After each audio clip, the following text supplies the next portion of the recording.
Hola, buen día a todas y a todos.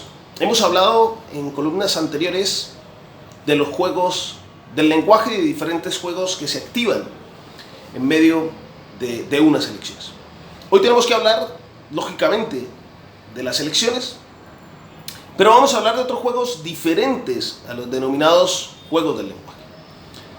En pasadas columnas hemos hablado de los diferentes juegos retóricos y juegos del lenguaje que se activan con el fin de impactar en los electores, en el público objetivo y movilizar el voto de estos.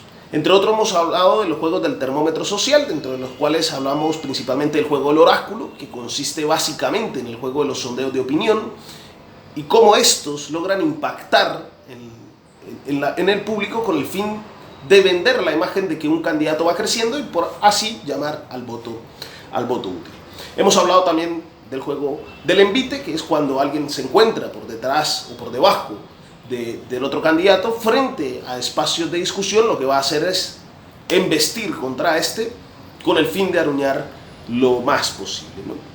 Hemos hablado también de la espiral del silencio, aquello que creó Noel Newman, y hemos hablado de otros juegos, como el juego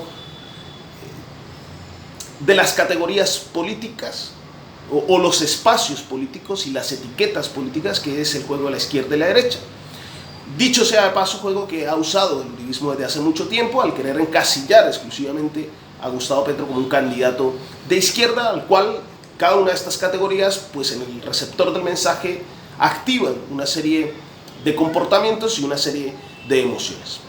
En este caso hemos visto, como se ha visto en la movilización electoral, que Gustavo Petro, lejos de ser alguien de izquierda, lo que planteó fue un escenario entre una realidad del país donde se aplica necropolítica, la política de la muerte, y a esto se le contrapone un cambio por la vida, que en definitiva es el concepto que agrupa a diferentes expresiones de la sociedad colombiana.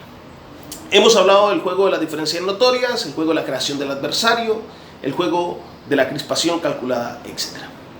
Sin embargo, hay un juego a largo plazo o a mediano plazo que es bastante peligroso porque pone en juego y en entredicho la democracia. Este es poner en duda la legitimidad propia de las elecciones. La legitimidad en nuestro caso, de lo que decía Max Weber, tiene que ver con aquella legitimidad legal racional. Es decir, consideramos que un mandatario es legítimo y debe liderar políticamente al país porque se ha sometido a ciertas normas y a ciertos procedimientos que hemos previamente establecido. Quien inicia el juego de deslegitimar el resultado electoral ha sido nada más ni nada menos que el uribismo. Quizás porque esta es la última de las jugadas que tiene en su baraja de cartas, ¿no? Ante una realidad de cambio en el país, después de tener 17 presidentes más o menos de línea conservadora, se presenta la oportunidad de un líder político progresista. Y esto es algo que no es tan fácil de digerir por las élites tradicionales. Por lo que la última carta es la carta de intentar deslegitimar el resultado. Esta carta empezó hace mucho tiempo y empieza con las jugadas que se presentaron hacia el 13 de marzo en las elecciones parlamentarias, en las elecciones al Congreso y al Senado, a la Cámara de Representantes y al Senado de la República, en donde desaparecen una serie de votos.